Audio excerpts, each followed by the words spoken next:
Good morning, students. Class 11th. I would like to continue with chapter 2.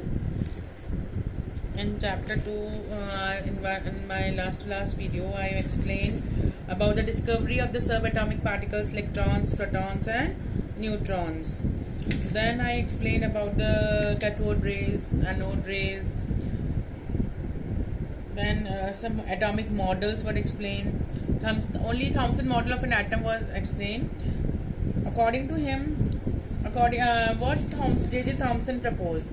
According to J.J. Thomson, an atom consists of a positively charged sphere and the electrons are embedded over it. And the negative and the positive charges are equal in magnitude, so the atom as a whole is electrically neutral.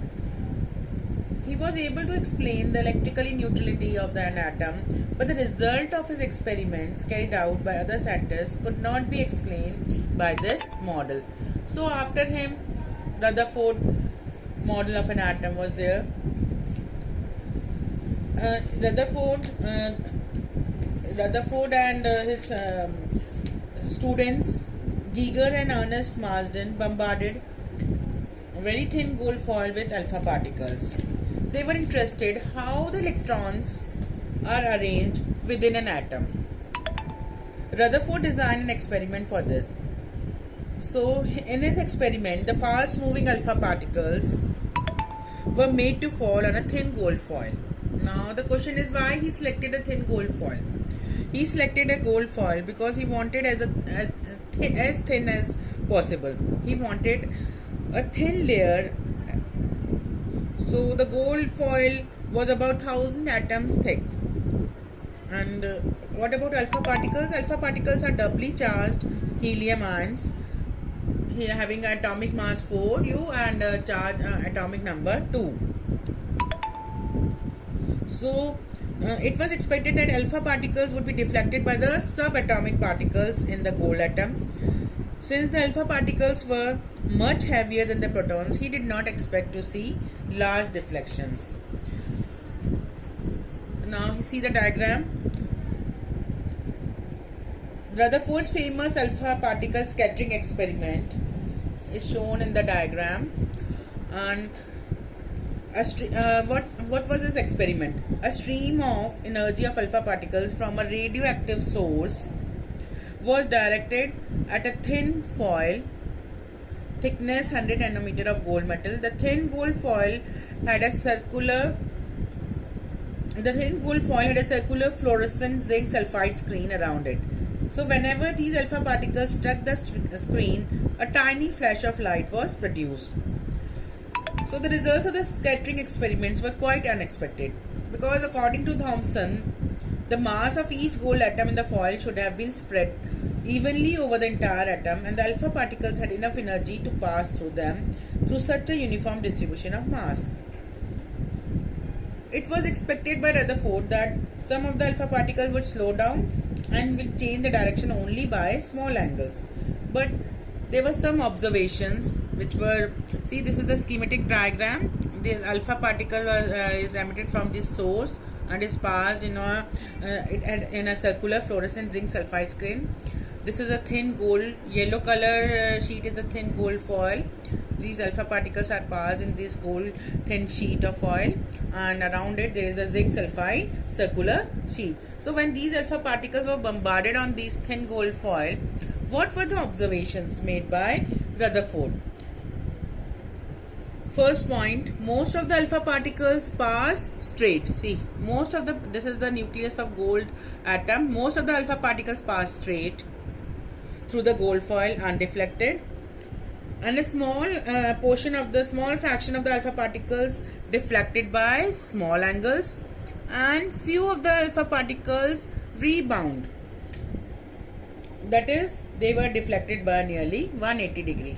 So there were three observations. Some of the alpha particles pass straight without deflection, and a small fraction of the alpha particles, they were deflected by small angles, and a very few particles bounded back, that is, they rebounded and they were deflected by nearly 180 degree. So these are the three observations. So on the basis of these observations, Rutherford draw the conclusions. What were the three conclusions? Most of the space in the atom is empty, as most of the alpha particles pass through the unfoiled, undeflected, means most of the space of the atom is empty. Second, a few charged alpha particles, they were deflected. It means there is some positive charge inside the atom, that is why there is some repulsion and between the alpha particles and positive charge, so these alpha particles were deflected by small angles. Third, calculations by Rutherford showed that the volume occupied by the nucleus is negligibly small as compared to the total volume of the atom. He thought that there is some portion which is very small inside the atom, and that is nucleus. So the nucleus is negligibly small as compared to the total volume of the atom. The radius of the atom was about 10 is to minus 10 meter, while that of nucleus is 10 is to power minus 15 meter.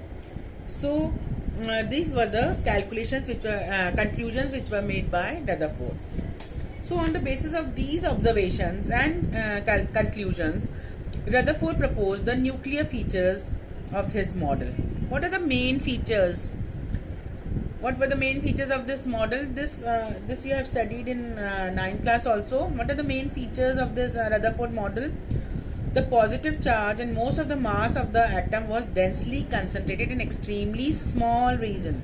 Means some concentrated mass is there inside the atom in a very small region, and this small portion of the atom was known as nucleus. So Rutherford was the scientist who discovered nucleus.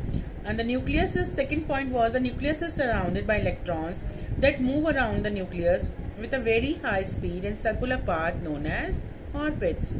उसका second point क्या था कि nucleus के चारों तरफ क्या करते हैं, इलेक्ट्रॉन्स रिवॉल्व करते हैं with a very high speed in circular orbits known as orbits, in a circular path known as orbits. Third point, the electrons and the nucleus, they are held together by electrostatic force of attraction. So basically Rutherford experiment was that when he bombarded alpha particles on a gold leaf, what he observed, some alpha particles were deflected by small angles, some alpha particles passed straight, and some of the alpha particles rebounded. And by this he made the features. He was the scientist who discovered nucleus, and he gave an idea about the movement of the electrons around the nucleus, and this circular path was known as orbits. So by this, a concept of atomic number.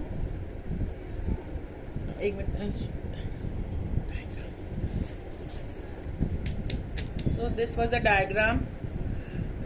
This is the diagram about how the alpha particles are being given. These are a stream of high alpha particles. They were when these alpha particles were. So this is the diagram showing that a stream of high alpha particles from a radioactive source is striking a gold metal, a thin plate metal, and which is surrounded by a circular sheet known fluorescent sheet. So the thin cold foil has a circular fluorescent zinc sulfide screen. So when these alpha particles struck this screen, a tiny flash of light was produced at that point. And below this diagram, it is showing how the alpha particles are bombarding the gold leaf sheet. So this is the nucleus of gold atoms, and how these alpha particles are deflecting, and why the gold foil was taken, because it is a malleable. Gold metal is the most malleable metal, and it is Rutherford wanted a very thin sheet, and that is why the gold foil was selected. Now this was about the Rutherford's model of an atom.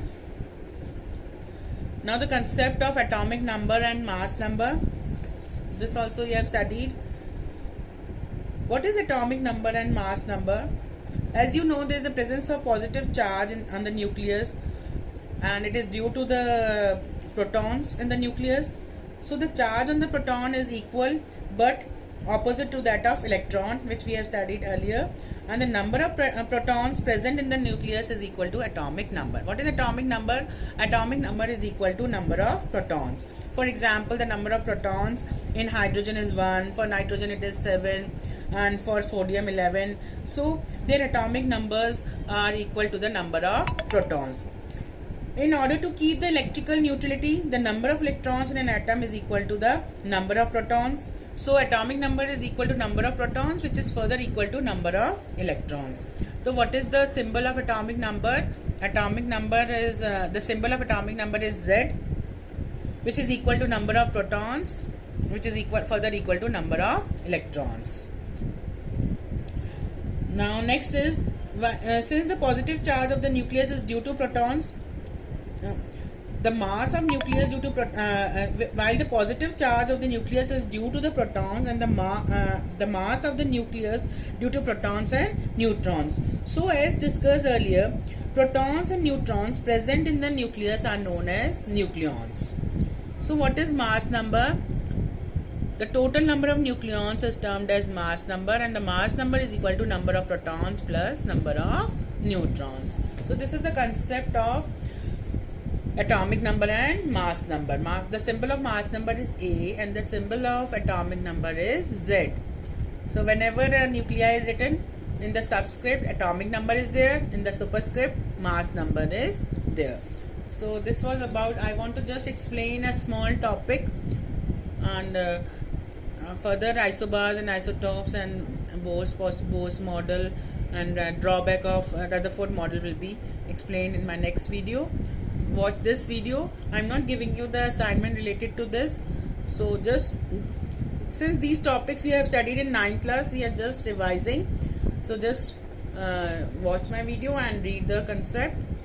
Thank you.